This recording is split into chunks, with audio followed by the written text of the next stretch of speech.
यीशु नामத்தினால உங்களை அன்போடு வாழ்த்துகிறேன். यीशु मसीह के नाम पर मैं सभी लोगों को स्वागत करता हूँ. இந்த ஓய்வு நாளே கர்த்தருடைய வசனத்தை உங்களோடு பகிர்ந்து கொள்வதில் மிகுந்த மகிழ்ச்சியுள்ளவனாய் இருக்கிறேன். इस रविवार में आप सभी लोगों के बीच में आप प्रभु के वचन को बताने के लिए मुझे बहुत खुशी लग रहा है. இந்த நாளே கர்த்தர் நமக்கு தந்திருக்கிற ஆசீர்வாதம் ஒரு வசனம். आज हमें प्रभु दिया गया एक वचन 1 தீமோத்தேயு புத்தகம் 4ஆம் அதிகாரம் 8ஆம் வசனத்தை நான் உங்களுக்காக வாசிக்க போகிறேன். 1 तीमुथियों की पुस्तक 4वां अध्याय 8वां वचन हमारे लिए कोई पढ़ेंगे क्या? சரீர முயற்சி அற்ப பிரயோஜனம் உள்ளது, தேவ பக்தியானது இந்த ஜீவனுக்கும் இதற்கு பின்வரும் ஜீவனுக்கும் வாக்குத்தத்தம் உள்ளதாகியால் எல்லாவற்றிலும் பிரயோஜனம் உள்ளது. क्योंकि देह की सदान से कम लाभ होता है, पर बकित सब बातों के लिए लाभदायक है, क्योंकि इस समय के और आने वाले जीवन के भी प्रतिज्ञा इसी के लिए है. கர்த்தர் வாக்குத்தத்தமாய் இந்த வசனத்தை நமக்கு தந்திருக்கிறார். प्रभु आज हमें इस वचन को हमारे सभी लोगों को दिया है. நாம் தேவ பக்தியாய் ஜீவிப்பது இந்த நாட்கள்ல மாத்திரமல்ல, வருகிற மறுமையிலும் இதுக்கு ஆசீர்வாதமாய் பிரயோஜனமாய் உள்ளது என்று சொல்லி கர்த்தருடைய வசனம் சொல்கிறது. प्रभु के वचन इस तरह कहता है, जब हम प्रभु के वचन के अनुसार जब हमारी जिंदगी को जिएंगे, लेकिन ये आशीष सिर्फ अभी नहीं, आने वाला दिनों में, आने वाला हमारे संतति में भी वो आशीष हमारे साथ रहने वाला है. இந்த நாள தேவனுடைய பிள்ளைகள் மத்தியில தெய்வத்துல இருக்கிற பக்தி குறைந்து கொண்டே வருகிறது. देखिए आज के जमाने में हम देख सकते हैं प्रभु के बच्चों लोगों की जिंदगी में प्रभु के ऊपर रहने वाला एक भय भक्ति कम हो रहा है. தெய்வத்துல இருக்கிற பக்தியை அசட்டை பண்ணி துணிகரமாக வாழ்கிற ஒரு நாட்களை பார்த்து கொண்டிருக்கிறோம். आज के जमाने में बहुत सारे लोग प्रभु को देने वाला गौरव और प्रभु को देने वाला मर्यादा बहुत कम हो रहा है. இப்ப எங்க பார்த்தாலும் எல்லா வீடுகள்ல டிவி, கம்ப்யூட்டர், மொபைல் இப்படி பலவிதமான காரியங்கள் மூலமாய் வேதம் வாசிப்பது, ஆண்டவருக்கு கொடுக்கிற நேரங்கள் தடைபட்டு கிடக்கிறது, ஆண்டவர் ஆராதிக்கிற நேரம் இல்லாதபடி அநேக குடும்ப நாட்களை பார்க்கிறோம்.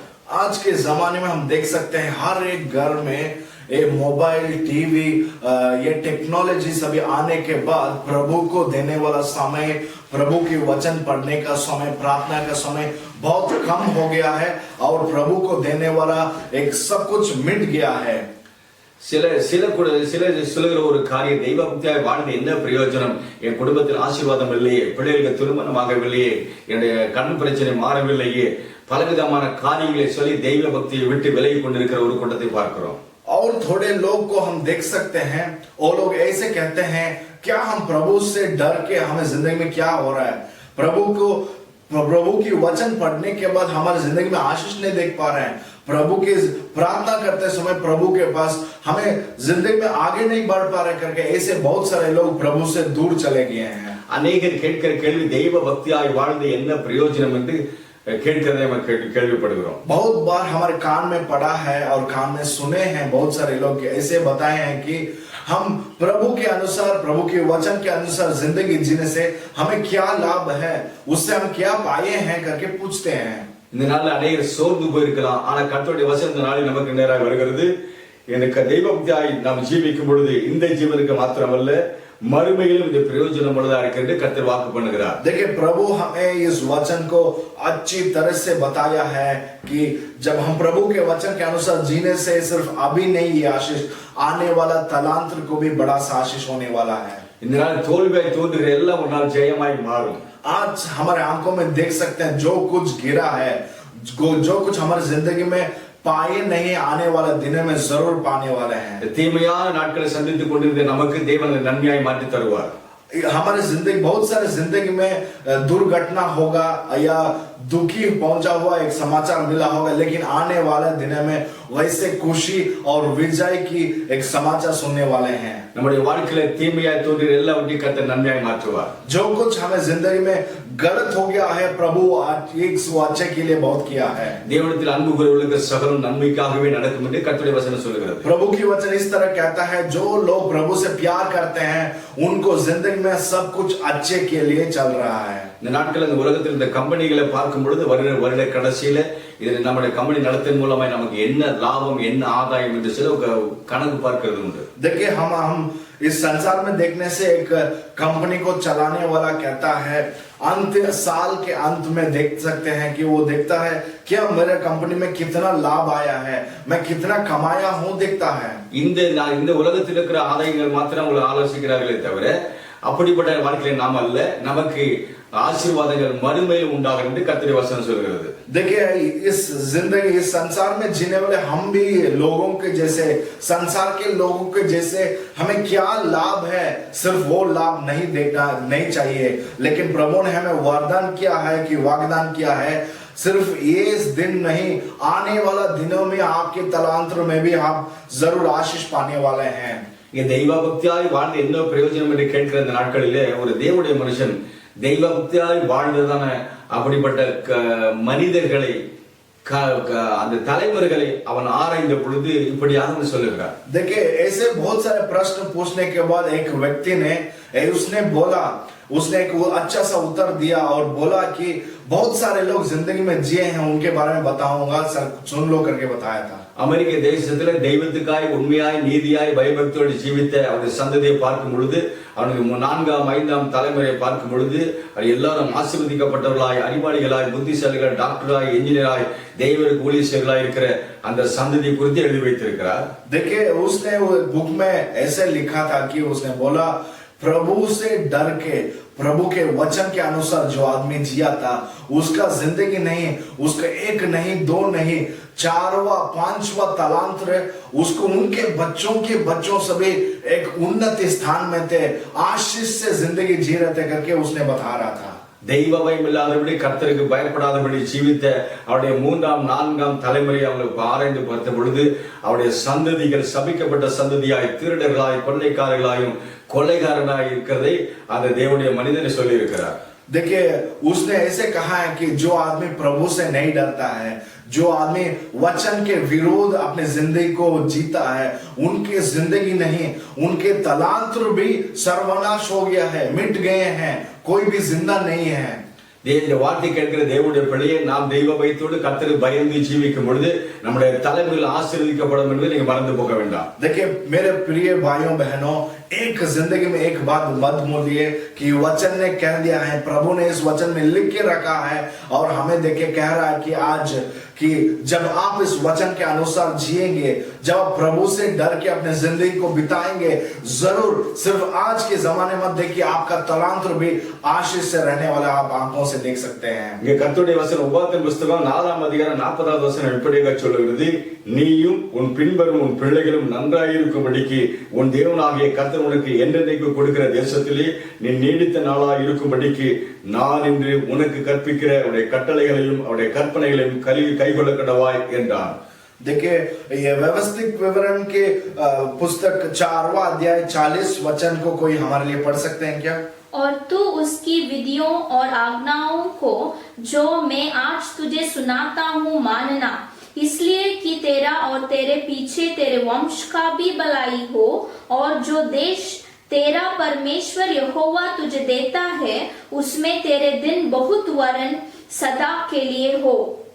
இந்த நாள் இந்த உலகத்துல மாத்திரமல்ல, தெய்வ பயத்தோடு ஜீவிக்கும் பொழுது இந்த உலகத்துல மாத்திரமல்ல, நம்முடைய மறுமையில மாத்திரமல்ல, கர்த்தர் நம்மை ஆசீர்வதிக்கிறார் இருக்கிறார்। देखिए जो आदमी प्रभु के वचन के अनुसार जीता है और प्रभु से डर के अपने जिंदगी को बिता है, सिर्फ उसका जिंदगी नहीं, उसके पूरे वंश को प्रभु आशीष करने वाला है। ஒரு மனுஷன் தெய்வ பயத்தோடு ஜீவிக்கும் பொழுது அவருடைய பிள்ளைகள், அவருடைய சந்ததி நன்றாய் இருக்கும்படி, ஆசீர்வதிக்கும்படி, தேசத்தில் நீடித்த நாளாய் ஜீவிக்கும்படி கர்த்தருடைய கட்டளைக்கு கீழ்ப்படியும்படியா கர்த்தருடைய வசனம் ஆலோசனை தருகிறது। देखिए प्रभु के वचन इतना सुंदर सा लिखा गया है कि जो आदमी प्रभु से डरता है, जो आदमी प्रभु के वचन के अनुसार अपनी जिंदगी को जीता है, उसका वंश वो अच्छी तरह से अपने पूरे साल तक, पूरे वर्ष तक वो जिंदगी को बिता के अच्छे रहेगा करके वादा किए हैं। இந்த நாட்களில் கர்த்தருக்கு பயந்து தெய்வ பக்தியாய் ஜீவிக்கும் பொழுது வருகிறதான 3 ஆசீர்வாதங்களை குறித்து நாளை தியானிக்க போகிறோம்। आज हम 3 चीजों के बारे में सीखेंगे कि ये प्रभु के वचन के अनुसार जो आदमी जीता है, प्रभु से डर के जीने से उसका जिंदगी में 3 तरह का आशीष अपने जिंदगी में देख सकता है। முதலாவது தெய்வ பக்தி ஒரு மனுஷனை பாதுகாக்கிறதா இருக்கிறது. देखिए पहला हम देखेंगे कि जो आदमी प्रभु के वचन के अनुसार जीता है, प्रभु से डरता है, उसको प्रभु बहुत आशीष से या प्रभु से सभी सब कुछ से बचा सकता है।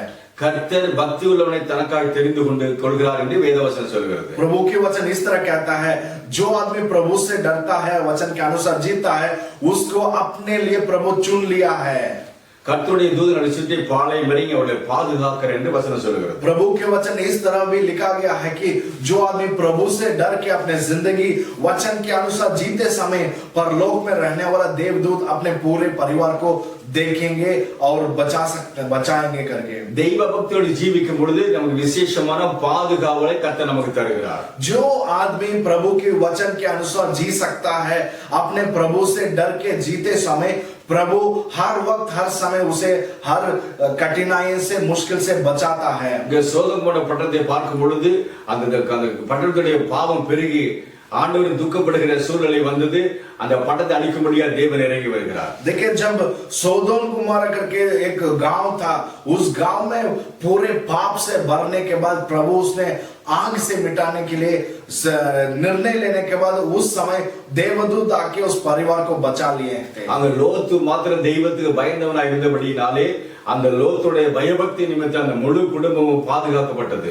देखिए जब एक उस गांव में रहने वाला लोथ करके एक आदमी प्रभु से डरता था और वचन के अनुसार जीता था, उसके वजह से पूरे परिवार को प्रभु ने बचा दिया था। அந்த லோத்துக்கு கர்த்தருடைய கண்ணில் இரக்கம் உண்டானது. उस लोथ के परिवार को प्रभु के आंखों से दया मिल गया था। அந்த சோதோம் பட்டணத்தில் லோத்துடைய குடும்பம் விசேஷமாய் காணப்பட்டது. उस पूरे गांव में सिर्फ लोथ के परिवार बहुत प्रभु से डर के जिंदगी अपने वचन के जिंदगी जी रहते हैं। எப்படி வேண்டாலும் மனம் போல வாழலாம் என்று சொல்லுகிற அப்படிப்பட்ட ஜனங்களின் தேவனுடைய பாதுகாவல் இருப்பதில்லை. देखिए जो आदमी अपने मन जैसे कहता है वैसे जिंदगी जीते समय जरूर प्रभु उसको बचा नहीं सकता और देखभाल भी नहीं कर सकता है। கடந்த நாட்களில் ஒரு சம்பவத்தை கேள்விப்பட்டோம்.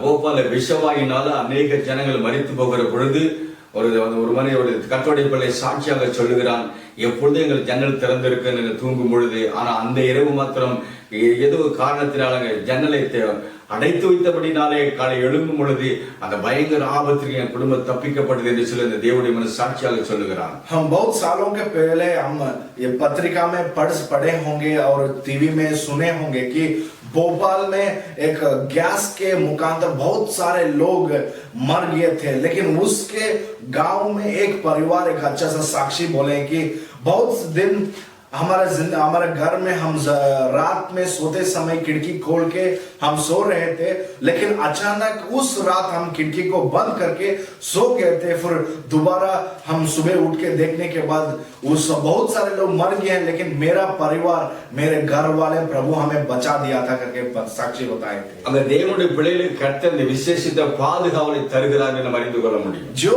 आदमी प्रभु से डर के उसके वचन के अनुसार जीता है, जरूर प्रभु उसको देखभाल करेगा।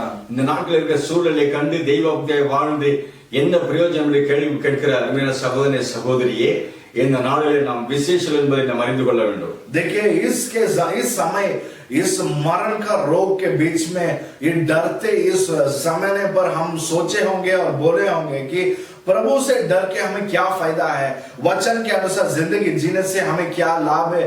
सोचने वाले मेरे प्यारे भाइयों बहनों, ज्ञान से सुनिए।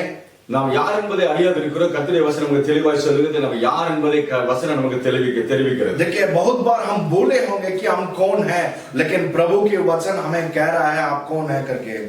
எபிரேயருக்கு எழுதின நிருபம் 12ஆம் அதிகாரம் 22-23 வசனங்களை வாசிக்கும் பொழுது கர்த்தர் எவ்வளவு பெரிய ஆசீர்வாதங்கள் வைத்திருக்கிறார், நாம் யார் என்பதை புரிந்து கொள்ள முடியும். देखिए इब्रानियों की पुस्तक 12 अध्याय और 22-23 वचन में हम पढ़ सकते हैं, நீங்களோ சீயோன் மலையிடத்திற்கும் ஜீவனுள்ள தேவனுடைய நகரமாகிய பரம எருசலேம் இடத்திற்கும் 1000-10,000 தேவதூதரிடத்திற்கும் பரலோகத்தில் பேரில் இருக்கிற முதல் பேரானவர்களின் சர்வ சங்கமாகிய சபையிடத்திற்கும் யாவருக்கும் நியாயாதிபதியாக தேவனிடத்திற்கும் பூர்ணராக்கப்பட்ட நீதிமன்றைய ஆவியிடத்திற்கும் புதிய உடன்படிக்கையின் மத்தியஸ்தராக இயேசுவிடத்திற்கும் ஆவியோட ரத்தம் பேசுவதை பார்க்கிறோம் நன்மையானவர்கள் பேசுகிற ரத்தமாகிய தெளிக்கப்படும் ரத்தத்திற்கு வந்து சேர்ந்தீர்கள் என்று கர்த்தர் வசனம் சொல்லுகிறது. पर तुम सियोन के पहाड़ के पास और जीवित परमेश्वर के नगर स्वर्गीय यरूशलेम के पास और लाखों स्वर्गदूतों और उन पहिलोटों की साधारण सभा और कलीसिया जिनके नाम स्वर्ग में लिखा हुआ है और सबके नाई परमेश्वर के पास और सिद्ध किए हुए धर्मियों की उत्तमाओं. தேவனுடைய பிள்ளைகள் நம்ம விசேஷமான கர்த்தரால் தெரிந்து கொண்ட தேவனுடைய பிள்ளைகள். देखिए हम प्रभु के वचनों ध्यान से सुनिए कि हम प्रभु से चुने हैं, हम स्पेशल है प्रभु के. சூழ்நிலை கண்டு சோர்ந்து போக வேண்டாம். आप इस परिस्थिति को देख के डरिए मत. தேவனுடைய இருக்கிற பக்தி வைராக்கியத்தை இன்னும் அதிகப்படுத்திக் கொள்ளுங்கள். रोज हर समय हर वक्त प्रभु के ऊपर रहने वाला गौरव, प्रभु से डरते समय और वचन के अनुसार जीते समय हर कदम हर समय एक कदम आगे बढ़िए. சங்கீத 91 மூன்றாம் வசனத்திலிருந்து வாசிக்கும் பொழுது தேவன் தன்னுடைய பிள்ளைகளுக்கு தெய்வ பக்தியாக ஜீவிக்கிற தேவனுடைய பிள்ளைகள் தருகிற பாதுகாவலை அறிந்து கொள்ள முடியும். देखिए भजन संगीत 91 के अध्याय 3 वचन से 8 वचन हम देख सकते हैं प्रभु अपने बच्चों को किस तरह बचा सकता है. சாத்தானுடைய கண்ணிக்கும் பாழாக்கிற கொள்ளை நோய்க்கு நம்மை பாதுகாக்கிறவர். देखिए प्रभु कहता है कि प्रभु का वचन इस तरह लिखा है कि वो वचन हमारे लिए कोई पढ़ेंगे क्या? மூன்றாவது வசனம் வாசிக்கலாம். 3 वचन को पढ़िए हमारे लिए. वह तुझे बहेलिये के जाल से और महामारी से बचाएगा. கர்த்தர் எல்லா கண்ணீரையும் விலக்கி வருகிற பயங்கரமான கொள்ளை நோக்கி பாதுகாத்து நம்ம தப்பி வைக்கிறவராக இருக்கிறார். देखिए बहुत भयंकर से आने वाला मरण से और व्याधि से रोग से हमें हर समय प्रभु हमें बचाने वाला है. 5வது வசனம் சொல்கிறது இரவில் உண்டாகும் பயங்கரமான காரியங்களுக்கும் பகலில் பறக்கும் அம்பிற்கும் இருளில் நடமாடும் கொள்ளை நோய்க்கும் மத்தியானத்தில் பாழாக்கும் சங்காரத்திற்கும் பயப்படாதிருப்பாய். देखिए 5वां वचन इस तरह कहता है तू न रात के भय से डरेगा और न उसी तीर से जो दिन को उड़ाता है, न उस मरी से जो अंधेर में फैलती है और न उस महारोग से जो दिन दोपहर में उजाड़ता है. ஒரு மனுஷன் தேவனுக்கு பயந்து ஜீவிப்பது மூலம் வருகிற பாதுகாவலை கர்த்தர் 91ஆம் அதிகாரத்தின் மூலமா நமக்கு சொல்லிக் கொடுக்கிறார். देखिए प्रभु हमें इस भजन संगीत 91 के अध्याय से हमें कहता है जो आदमी मुझसे डरता है, जो आदमी वचन के अनुसार जीता है, मैं उसे जरूर बचाऊंगा, जरूर मैं उसको देखभाल करूंगा. इस वचन से प्रभु हमें कहता है. தெய்வத்துடைய பாதுகாவல் மாத்திரமல்ல, இரண்டாவது ஒரு ஆசீர்வாதம், தெய்வத்துக்கு பயந்து ஒரு மனுஷன் தெய்வ பக்தியாக ஜீவிக்கும் பொழுது கர்த்தருடைய வாழ்க்கையில உயர்வை கொண்டு வருகிறார் என்று வேத வசனம் சொல்லுகிறது. देखिए प्रभु का वचन ऐसे कहता है जो आदमी प्रभु से डरता है, जो आदमी अपने वचन के अनुसार जिंदगी को जीते समय जरूर प्रभु उसे उसके जिंदगी में ऊपर लेके आएगा. பாருங்க, பழைய ஏற்பாட்டில் வாசிக்கும் பொழுது நேபுகாத்நேச்சார் பாபிலோனுக்கு போய் அந்த எபிரேய வாலிபர்களையும் தானியேலை சிறைபிடித்து கொண்டு வருகிறான். देखिए नेबुकदनेस्सर वो राजा इजिप्ट में जाके वहां में रहने वाले दानियल के साथ सभी युवक को पकड़ के अपने राज को गुलाम करके लेके आता है. பாபிலோனுக்கு அடிமையாய் வந்த அந்த வாலிபர்கள் தெய்வ பக்தியை விட்டுவிடவில்லை, சூழ்நிலை கண்டு பயப்படவில்லை, கர்த்தர் மேல் வைராக்கியம் பாராட்டினார்கள். उस युवक लोग दानियल के साथ रह के महल में आने के बाद भी प्रभु से डरते थे और वचन के अनुसार अपनी जिंदगी को बिताते थे. உண்மையாகவே தானியேல் கலங்கி போயிருக்க கூட, ஐயோ நான் ஏன் அடிமையாக வந்தேன், நான் என்ன காரியம் செய்தேன், தெய்வத்துக்கு பயந்து வாழ்ந்து என்ன பிரயோஜனம் என்று அவனுடைய உள்ளத்தில் ஒரு கலக்கம் வந்திருக்க கூடும். देखिए जरूर वो युवक के मन में और दानियल की मन में भी इस तरह का डर या सोच आया होगा कि क्यों मैं इस राजा के गुलाम में आ गया था, मुझे क्यों इस जगह में लेके आए हैं, ये क्या हो रहा है मेरे जिंदगी में, मैं अच्छा था ना. लेकिन इस तरह का सोचने से भी ஆனால் தானியேல் சோர்ந்து போகவில்லை, கர்த்தர் வைத்திருந்த பக்தியை கைவிடவில்லை. தன்னுடைய தீட்டுப்படுத்தாதபடி ராஜ போஜனத்தினாலும் திராட்சை ரசத்தினாலும் கரைபடாதபடி தன்னை பாதுகாத்தான். தெய்வ பக்தியோடு ஜீவித்தபடியினாலே தாவீதை அந்த பாபிலோனிலே கர்த்தர் உயர்த்தினார். देखिए प्रभु ने दानियल ने उस महल में आने के बाद भी राजा खाने वाला चीज को नहीं छुआ था और प्रभु के ऊपर रहने वाला डर था प्रभु के ऊपर रहने वाला डर भी उसके ज्यादा बढ़ रहा था और उस प्रभु के ऊपर रहने वाला भरोसा भी कभी नहीं छोड़ा। हम देख सकते हैं प्रभु उसके साथ थे। எபிரேய வாலிபர்கள் அந்த சிலையை வணங்காதபடி கர்த்தர் மேல் வைத்த அன்பினால வைராக்கியத்தினால் தெய்வ பக்தி வெளிப்படுத்தினபடினாலே அக்னி சூளையில போட்ட பொழுதும் கர்த்தர் அவளை பாதுகாத்து அந்த தேசத்திலே உயர்த்ததை நாம் பார்க்கிறோம்। देखिए हम पवित्र ग्रंथ में पढ़ सकते हैं जब वो युवक और दानियल के साथ रहने वाले सभी युवक अपने प्रभु के ऊपर रहने वाला भय भक्ति वैराग्य देख के राजा ने इस युवक को लेके आग में डाल दिए थे। आग में डालने के बाद भी प्रभु यीशु मसीह उनके साथ थे, बचाए थे। அப்படிப்பட்ட சூழ்நிலை ஜெப சோர்ந்து போக விடவில்லை, ஜெப வாழ்க்கை விடவில்லை, கர்த்தருக்காய் தெய்வ பக்தியோடு ஜீவித்தபடினாலே கர்த்தர் தேசத்தை உயர்த்தினார்। वो युवक लोग उस डरने से समय पर भी वो लोग नहीं डरते थे और वचन पढ़ रहे थे, प्रार्थना में थे, प्रभु के ऊपर रहने वाला विश्वास को भरोसा और ज्यादा बढ़ रहे थे। இங்க பிரசங்கி 8ஆம் அதிகாரம் 12ஆம் வசனம் சொல்லுகிறது, பாவி 100 தரம் பொல்லாப்பை செய்து நீடித்து வாழ்ந்தால் என்ன, தெய்வத்திற்கு அஞ்சி அவருக்கு முன்பாக பயந்திருப்பவர்களே நன்றாயிருப்பார் என்று அறிந்திருக்கிறேன் என்று சொல்லுகிறார்। देखिए सबोपदेश 8वां अध्याय 12 वचन में हम देख सकते हैं, चाहे पापी 100 बार पाप करे और अपने देश भी बढ़ाए तो भी मुझे निश्चय है कि जो परमेश्वर से डरते हैं और उसको अपने सम्मुख जानकर भय से चलते हैं उनका भला ही होगा। இங்க யோசேப்புடைய வாழ்க்கையில பார்க்கும் பொழுது போத்திபார் மனையில அடிமையா தான் இருந்தார்।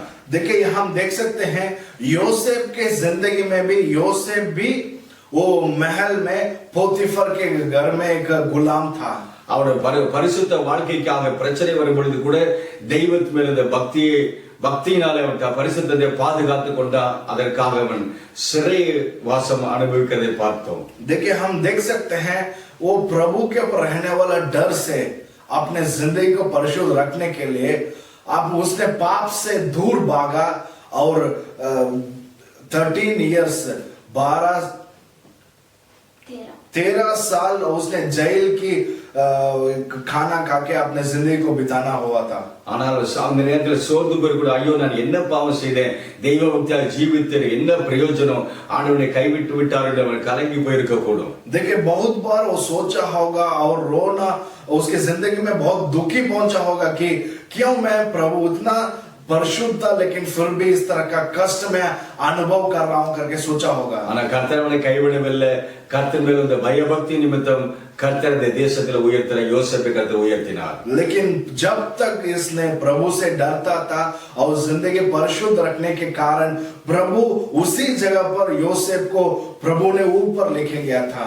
ஒரு சகோதரி உருப்படியா ஒரு சாட்சியை சொன்னாங்க, தெய்வத்துக்கு பயந்து ஜீவித்து என்ன பிரயோஜனம், தெய்வ பயம் இல்லாதபடி துன்மார்க்கமாய் வாழ்ந்த என்னோடு படித்த வாலிபர்கள் எவ்வளவு பேர் திருமணமாயிருக்காங்களே, நான் தெய்வத்துக்கு பயபக்தியா இருந்து தெய்வத்துக்காக ஜீவித்து என்ன பிரயோஜனம், எனக்கு என்ன திருமணமாகவில்லை என்று சொல்லி அந்த சோர்ந்து போன அந்த வார்த்தையை நான் கேட்டிருக்கிறேன்। देखिए बहुत बार एक औरत ने मुझे बोले हैं और मैं उसमें कान में सुना हूं कि मैं प्रभु से डर रहा हूं, प्रभु से डरता हूं, वचन पढ़ता हूं और इस वचन के अंदर जिंदगी जीने से भी मुझे क्या लाभ है, मुझे क्या फायदा है उससे करके बहुत बार मेरे कान में पड़ा था। ஆனாலும் கர்த்தர் அவளை கைவிடவில்லை, ஏற்ற நேரம் வரும்போது எதிர்பார்த்ததை விட அவருடைய வாழ்க்கை ஆசீர்வாதமாய் उयर्तपड़े நான் அறிந்திருக்கிறேன்। देखिए बहुत बार मैं देख चुका हूं कि प्रभु उस समय पर, कष्ट के समय पर प्रभु उनको मदद किए हैं और दुखी में समय पर भी प्रभु उनको ऊपर लेके आए हैं। இதனால் சோர்ந்து போகிற தேவனுடைய பிள்ளையே, इस समय पर बहुत दुखी से रहने वाले प्रभु के बच्चे लोग, விதை விதைக்கும் பொழுது உடனே முளைத்து விடுவதில்லை, நாட்கள் வருகிறவரை நம்ம காத்திருக்க வேண்டி இருக்கிறது।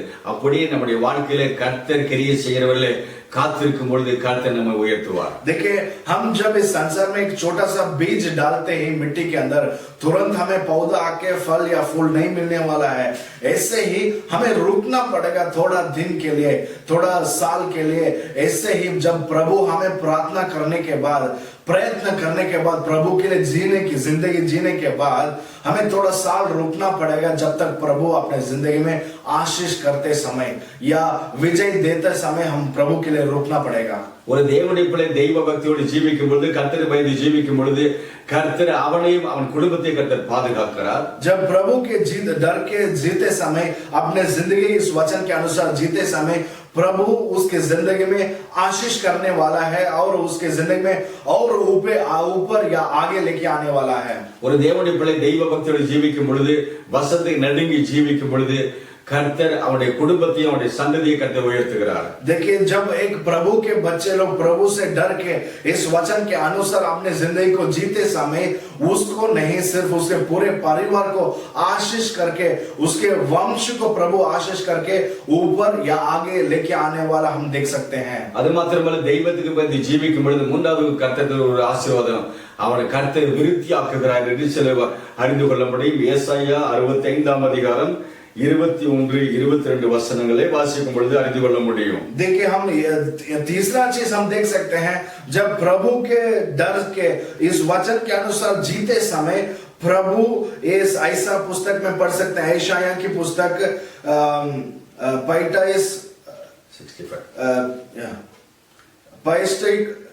65 अध्याय और 22 वचन को हम कोई पढ़ेंगे।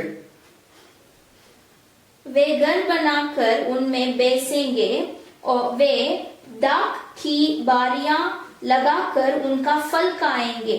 ऐसा नहीं होगा कि वे बनाए और दूसरों को बसे, या वे लगाए और दूसरा खाए, क्योंकि मेरी प्रजा की आयु वर्षों की सी होगी और मेरे चुने हुए अपने कामों का पूरा लाभ उठाएंगे।